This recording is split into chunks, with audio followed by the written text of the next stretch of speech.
नमस्कार, रनयुद्ध में आपका स्वागत है। मैं हूं राजीव मिश्रा। भारतीय टीम का कारवां पहुंच चुका है इंदौर, यानी कि इंदौर के मैदान पर जीत का दौर भारतीय टीम जारी रखना चाहेगी। पिच का मिजाज कैसा है और कैसा होगा भारतीय टीम का प्लेइंग 11, साथ ही रोहित शर्मा ने अपनी प्रेस कॉन्फ्रेंस में क्या कुछ कहा, ऑस्ट्रेलिया के सामने क्या कुछ परेशानियां हैं। हालांकि कई वाइट बॉल के जो क्रिकेटर्स हैं उनको अब टेस्ट क्रिकेट के लिए ऑस्ट्रेलिया टीम में शामिल किया गया है। क्या ये वाइट बॉल के क्रिकेटर्स ऑस्ट्रेलिया के लिए ब्रूक्स जैसी बल्लेबाजी कर पाएंगे, ये अपने आप में एक सवाल है। और क्या इंग्लैंड से इंस्पायर होकर ऑस्ट्रेलिया ने कुछ ऐसे कदम उठाए, इन सभी मुद्दों पर बातचीत करेंगे। हमारे साथ पूर्व क्रिकेटर और सिलेक्टर सबा करीम इस समय हमारे साथ जुड़ चुके हैं। सबा भाई से बातचीत का सिलसिला शुरू करें उससे पहले आपको बता दें कि रोहित शर्मा ने के राहुल और शुभमन गिल को लेकर बड़ा ही अनोखा बयान दिया, उस पर ही चर्चा की शुरुआत करेंगे। लेकिन उससे पहले बयान आपको बता देते हैं। उनका ये कहना था कि आज ऑप्शनल प्रैक्टिस सेशन था जहां पे हमारे जो स्क्वाड के 17-18 लोग हैं सभी ने प्रैक्टिस किया है, और ये अब देखकर हम तय करेंगे कि नेट्स पर किसने ज़्यादा अच्छी बल्लेबाजी की और कौन सा खिलाड़ी ज़्यादा बेहतर फॉर्म में। और साथ में उन्होंने इस बात का भी जिक्र किया कि सेलेक्टर्स तय करेंगे। क्योंकि सेलेक्टर ही हमारे साथ हैं तो उनसे ही बात कर लेते हैं। सबा भाई, सेलेक्टर कब से तय करने लगे प्लेइंग 11? ये जो बीसीसीआई का जो कॉन्स्टिट्यूशन है उसमें साफ कहा गया है कि 11 चुनना ये टीम मैनेजमेंट का काम है। चयनकर्ताओं का काम है 15 ये जो भी स्क्वाड होती है उसको चुनना। अंत में जब आप 11 चुनना होता है तब उसमें कप्तान और सिर्फ कोच डिसाइड करते हैं कि 11 कौन खेलेगा। राजीव, देखिए सभा भाई ये भी कह दिया उन्होंने कि नेट्स पे कौन ज्यादा बेहतर टच में नजर आ रहा है ये देख के करेंगे। मुझे लगता है ये सिर्फ इस वजह से कहा जा नहीं इस वजह से कहा जा रहा है कि भाई अब आप हाँ एक दिन और मिल जाए, हमको और ज़्यादा दबाव डालने की ज़रूरत नहीं है। हम लोगों ने डिसाइड कर लिया है कि इसे खिलाना है, पर इस समय वो रिवील नहीं करना चाह रहे हैं। लेकिन संकेत तो ये मिल रहे हैं सभा भाई, जिस तरह इससे पहले स्टेटमेंट ऐसे नहीं देते थे रोहित, इससे मतलब साफ है कि शुभमन गिल अब प्लेइंग 11 में आएंगे और के राहुल को बाहर बैठना पड़ेगा। वाइस कप्तानी पहले गई, अगर प्लेइंग 11 से उनको बाहर करना है तो अच्छा नहीं होता कि रेस्ट ऑफ इंडिया के लिए वो खेल रहे होते हैं और ज़्यादा बेहतर टच में रहने का उनको मौका मिलता। सही कहा राजीव, ये और इस बात से मैं सहमत भी हूँ। और ये पहली बार नहीं है, कई बार जब भी कोई बड़ा खिलाड़ी या सीनियर खिलाड़ी को आपको 11 में जगह नहीं मिलती है तो अब पहले से ही आप डिसाइड कर लेते हैं कि इसको स्क्वाड में नहीं रखना है। तो अगर केएल राहुल के बारे में भी आपने यही सोच लिया तो फिर उनको स्क्वाड में रखने की ज़रूरत क्या थी?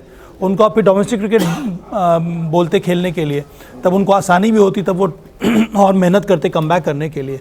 पर यहाँ पर स्थिति में अगर आप उनको 11 में खिला नहीं रहे हैं तो फिर उनको 15 में रखने की कोई आवश्यकता है नहीं। ऑस्ट्रेलिया के लिए अपनी परेशानियां हैं सबा भाई। उनके पास उनके जो रेगुलर कैप्टन है पैट कमिंस वो साथ में नहीं है। हेजलवुड जा चुके हैं, स्टेनएगर जा चुके हैं, डेविड वार्नर जा चुके हैं। इनमें से कम 3 खिलाड़ी ऐसे हैं जो शायद प्लेइंग 11 का हिस्सा होते। कैसे आप देख रहे हैं? ट्रेविस हेड से पारी की शुरुआत वो कराएंगे, फिर नीचे रेनशॉ भी अनफिट है, ये भी एक समस्या है। खबरें ये आ रही कि मैक्सवेल को बुलाया गया है, टेस्ट स्क्वाड में उनको शामिल किया गया है। क्या मैक्सवेल को आप खेलते देख रहे हैं? और क्या एक नई थ्योरी ऑस्ट्रेलिया खिला सकती है? कैमरून ग्रीन अगर फिट हैं तो मिचेल स्टार्क कैमरून ग्रीन के साथ साथ वो 3 या 4 स्पिनर या 3 स्पिनर, एक मैक्सवेल के रूप में चौथा स्पिनर, कुछ इस तरह का कॉम्बिनेशन ऑस्ट्रेलिया सोच सकता है। देखिए, 2 तरह की राय यहाँ पर बन सकती है ऑस्ट्रेलिया के लिए। एक तो ये राय है कि आपके पास जो सबसे अच्छे बॉलर हैं, चाहे वो पेस बॉलर हों या फिर स्पिनर हों, यहाँ पर ऑस्ट्रेलिया के पास ज़्यादा मजबूती उनके सीम बॉलर्स में है। तो आप उनको लेकर ही आप मैदान में उतरिए और फिर आपके 1 या 2 स्पिनर जो हैं उनके साथ उतरिए। ये एक थ्योरी होगी। दूसरी थ्योरी ये है कि आप 3 स्पिनर के साथ उतरिए, जिस तरह से ऑस्ट्रेलिया ने पिछले टेस्ट मैच में किया था। मुझे लगता है कि जो आपने कहा है कि इस समय कैमरन ग्रीन अगर फिट हैं तो वो खेलेंगे और मिचेल स्टार्क खेलेंगे। ये 2 आपके पास पेस बॉलर हो गए। कैमरन ग्रीन के आने की वजह से आपकी बल्लेबाजी भी थोड़ी और मजबूत हो जाएगी। और मैं चाहता हूँ कि कम से कम 3 स्पिनर के साथ ऑस्ट्रेलिया की टीम को मैदान में उतरना चाहिए, क्योंकि जो भी उन इंदौर का विकेट है, जिस तरह से डोमेस्टिक क्रिकेट होता आ रहा है, वहाँ पर जिस तरह की विकेटें बनती आ रही हैं, वहाँ पर आने वाले समय में स्पिनर्स को मदद मिलेगी। और इसीलिए बहुत ज़रूरी है कि आपकी जो गेंदबाजी है वो मजबूत रहे। और 5 बॉलर्स के साथ आपको मैदान में उतरना होगा। पिछले दोनों टेस्ट मैचेस में ऑस्ट्रेलिया सिर्फ 4 बॉलर्स के साथ मैदान में उतरा है। उसमें भी आपके पास 3 स्पिनर्स हैं। तीनों में से मुझे लगता है कि 1 स्पिनर ऐसे थे जिनके अंदर वो एक्यूरेसी थी।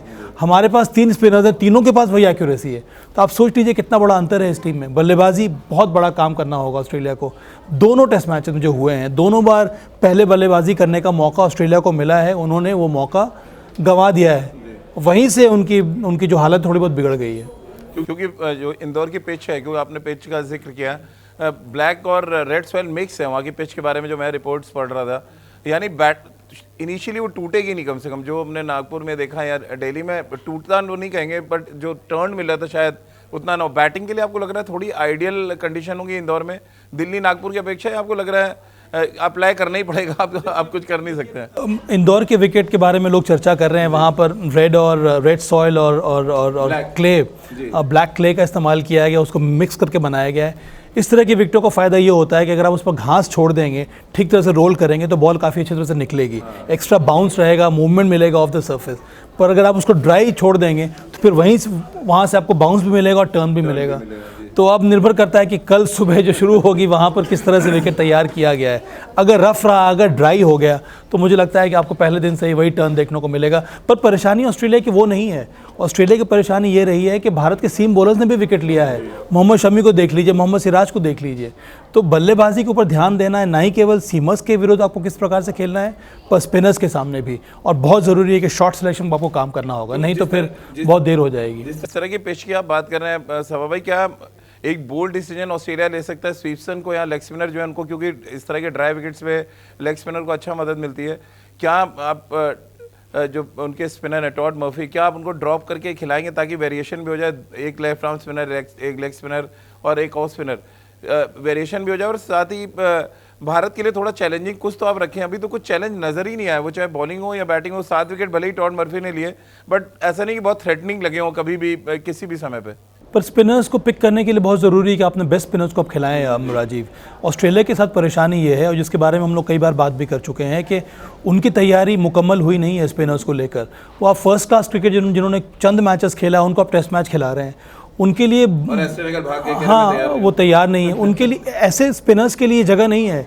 यहाँ पर मंझे हुए स्पिनर्स की ज़रूरत है, जो काफ़ी सालों से फर्स्ट क्लास क्रिकेट खेलते आ रहे हैं, और जिनके शोल्डर में दम हो, जो लंबा स्पेल डाल सके, जो एक्यूरेसी के साथ बॉलिंग कर पाएँ। और उस हिसाब से अगर आप देखेंगे तो सिर्फ नेथन लायन एकमात्र ऐसे स्पिनर हैं जो लंबा स्पेल डाल सकते हैं, जो सही एक्यूरेसी के साथ बॉलिंग कर सकते हैं। उसके अलावा कोई भी स्पिनर हो, उनके अंदर उतना अनुभव है नहीं हो। यही बहुत बड़ी परेशानी रही है ऑस्ट्रेलिया के लिए। वेरिएशन के हिसाब से आप ये 3 को खिला सकते हैं, पर क्या ये 3 सही टप्पे पे बॉल डालेंगे कि नहीं, ये सबसे बड़ी समस्या है। ट्रेविस हेड का मैं स्टेटमेंट भी पढ़ रहा था कि स्वीप्सन को खिलाने के शायद संकेत भी दिए उन्होंने, क्योंकि काफ़ी देर तक उन्होंने नेट्स पे बैटिंग भी गेंदबाजी की ऑस्ट्रेलिया के खिलाफ। बहरहाल शायद, लेकिन जो सबसे बड़ा इंटरेस्टिंग फैक्ट होने वाला है वो ये है कि Mitchell Starc versus Rohit Sharma, क्योंकि लेफ्ट आर्म फर्स्ट अप नई बॉल उनके अंदर 8 है, वो स्विंग कराते हैं और अच्छी स्पीड के साथ। मुझे लग रहा है वर्ल्ड के गिने चुने गेंदबाजों में बहुत ज़्यादा पिच जो नहीं देखते होंगे। कैसे आप हो सकता है कि केएल राहुल की इस वजह से ना खिलाया जाए, क्योंकि दोनों की समस्या ये रही है, रोहित शर्मा और केएल राहुल की। तो क्या मिचेल स्टार्क का आना ऑस्ट्रेलिया के लिए, एक तरफ जहां उनके रेगुलर कैप्टन गए, उनके जो रेगुलर ओपनर गए, लेकिन मिचेल स्टार्क का आना क्या थोड़ा चांसेस बढ़ाएगा ऑस्ट्रेलिया के लिए, लग रहा है, या आपको लग रहा है जैसे चल रही सीरीज वैसे ही है? इस तरह की पैट कमिंस से गेंदबाजी रही, उस हिसाब से तो काफ़ी अच्छा रहेगा मिचेल स्टार्क का आना, क्योंकि वो न्यू बॉल बॉलर हैं और वो न्यू बॉल से विकेट ले चुके हैं, वो अटैकिंग बॉलर हैं, और जिस तरह की बॉल स्विंग होती है उसमें विकेट का जो रोल होता है वो बहुत हद तक ख़त्म हो जाता है, क्योंकि जो स्विंग है वो हवा में आपको मिलती है, और नेचुरल स्विंग बॉलर हैं मिचेल स्टार्क। तो उस लिहाज से अगर देखा जाए, थोड़ी बहुत मुझे लगता है कि मजबूती ज़्यादा आएगी गेंदबाजी में ऑस्ट्रेलिया के लिए। पर सबसे बड़ी समस्या ऑस्ट्रेलिया की गेंदबाजी नहीं है राजीव, उनकी समस्या है उनकी बल्लेबाजी। और पर अगर मिश्रण ठीक प्रकार से वो खिलाएंगे तभी उनको फ़ायदा मिलेगा, तभी वो कम्पीट कर सकते हैं भारत के साथ इस टेस्ट मैच में। इस सभा में क्योंकि मिचेल स्टार्क जिक्र इसलिए हम कर रहे हैं क्योंकि टॉप जो हमारे 4 बैट्समैन हैं, शुभमन गिल आएंगे तो चलिए ठीक है, बहुत ज़्यादा लेफ्ट हैंडर्स के खिलाफ खेले नहीं, बट रोहित, चेतेश्वर पुजारा, विराट कोहली, ये 3 ऐसे बैट्समैन हैं जो लेफ्ट हैंडर्स के खिलाफ स्ट्रगल करते हैं, और उनमें से सिर्फ एक बैट्समैन अभी तक अच्छे फॉर्म में नजर आया, वो रोहित है। विराट ने इनिशियली छोटे छोटे कंट्रीब्यूशन दिए हैं, बट क्या ये थोड़ा वरिंग फैक्टर है आपके लिए कि हमारा टॉप ऑर्डर कंट्रीब्यूट नहीं कर रहा है और ऑस्ट्रेलिया हमारे से भी नीचे कर रहा है? ये लड़ाई तो इस बात की है कि हम हमारा टॉप ऑर्डर यहाँ कंट्रीब्यूट करना शुरू करें जी। कि जब तक बॉल हार्ड रहती है वहाँ पर खेलना बहुत कठिन हो जा रहा है, चाहे वो इंडियन बैटर्स के लिए हो या फिर ऑस्ट्रेलिया बल्लेबाजों के लिए हो।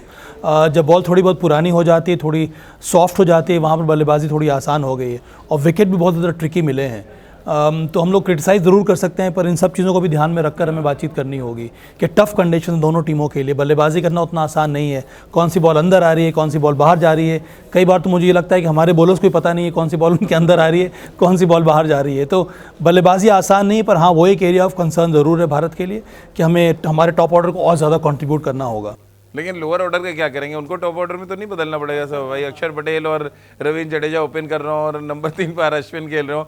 जिस तरह का कॉन्फिडेंस उन्होंने दिया, मतलब बहुत रेयर, काफ़ी सालों से क्रिकेट हम सब कवर कर रहे हैं, इतना अच्छा 7, 8, 9 पे बैट्समैन हमने तो नहीं देखा पिछले 10-12 सालों में। क्या ये बड़ी स्ट्रेंथ है? और वर्ल्ड क्रिकेट भी देख रहा होगा इस स्ट्रेंथ को, जिस तरह से हमारे जो बॉलिंग ऑलराउंडर्स हैं उन्होंने परफॉर्म किया। स्पिन बॉलिंग ऑलराउंडर्स राजीव, इसी वजह से भारत इतनी ज़्यादा तगड़ी लग रही है इंडियन कंडीशंस में कि यहाँ पर आप, हाँ, क्योंकि यहाँ पर आप 3 स्पिनर्स के साथ खेल सकते हैं और तीनों अच्छे बल्लेबाज हैं। वही जब भारत बाहर जाता है ओवरसीज कंडीशंस में, जहाँ पर आपको पेस बॉलर्स खिलाना होता है, वहाँ पर हमारी बल्लेबाजी जो कमज़ोर पड़ जाती है, क्योंकि वहाँ पर इन तीनों में से आप मुश्किल से एक ही स्पिनर को खिलाते हैं, तो वो एक परेशानी रहती है। कई बार ऐसा हुआ है, आप इंग्लैंड को देखें, उनके पास भी अच्छे ऑलराउंडर्स हैं बाहर ओवरसीज़ कंडीशंस के लिए। ऑस्ट्रेलिया की भी यही हालत है, ओवरसीज़ कंडीशंस में उनके पास ऑलराउंडर्स जो रन करते हैं, पैट कमिंस रन करते हैं, पर इन कंडीशन में वो रन नहीं कर पाते। तो भारत के लिए बहुत बड़ी ब्लेसिंग है कि इंडियन कंडीशन में या फिर एशियाई सब कॉन्टिनेंट में भारत 3 स्पिनर्स के साथ मैदान में उतर सकता है, जो कि इतने अच्छे बल्लेबाज भी हैं।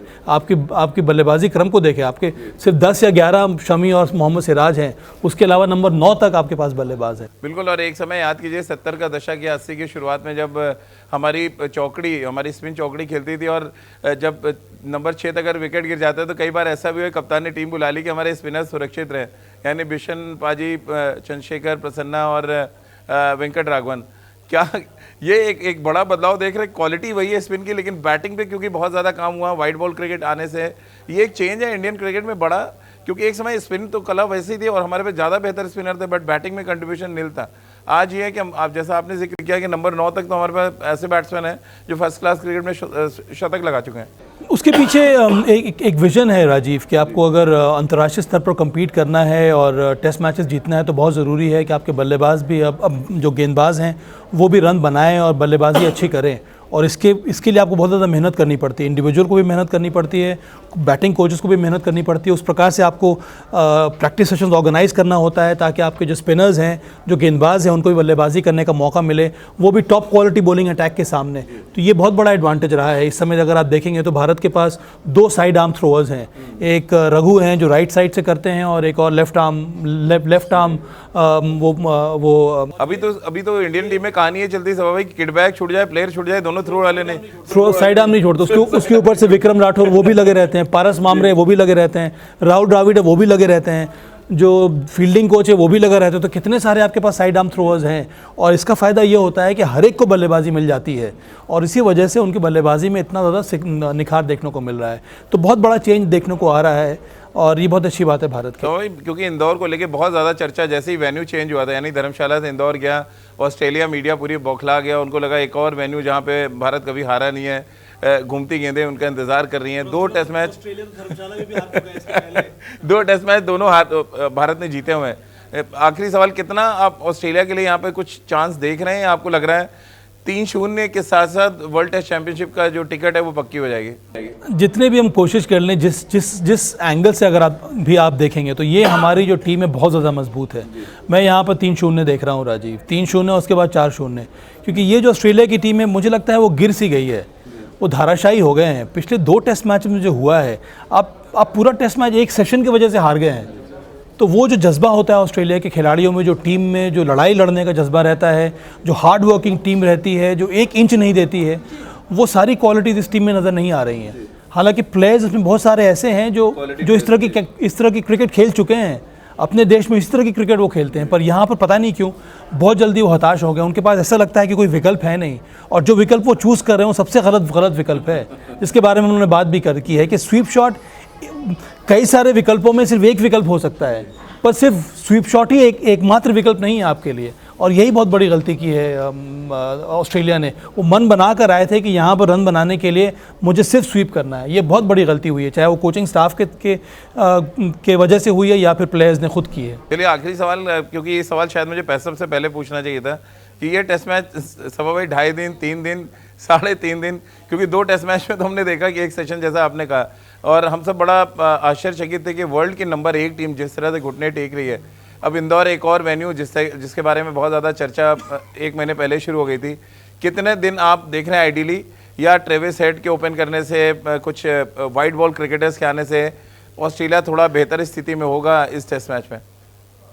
देखिए बेहतर स्थिति में हम उम्मीद करते हैं कि हो जाए ताकि थोड़ा बहुत कंपटीशन देखने को मिले। आफ्टर ऑल ये नंबर 1 नंबर 2 की लड़ाई हो रही है इस समय। और अब देखना है न्यूजीलैंड और वहाँ देखिए कितना मज़ा आया है, इंग्लैंड तो के उस एक तरह मैच से न्यूजीलैंड का ने उस तरह का क्वालिटी अगर देखने को मिलेगा तो काफ़ी अच्छा रहेगा। दर्शकों के लिए, क्रिकेट फैंस के लिए, अंतर्राष्ट्रीय क्रिकेट फैंस के लिए मैं तो ये चाहता हूँ कि 4th डे तक कम से कम ये टेस्ट मैच चले।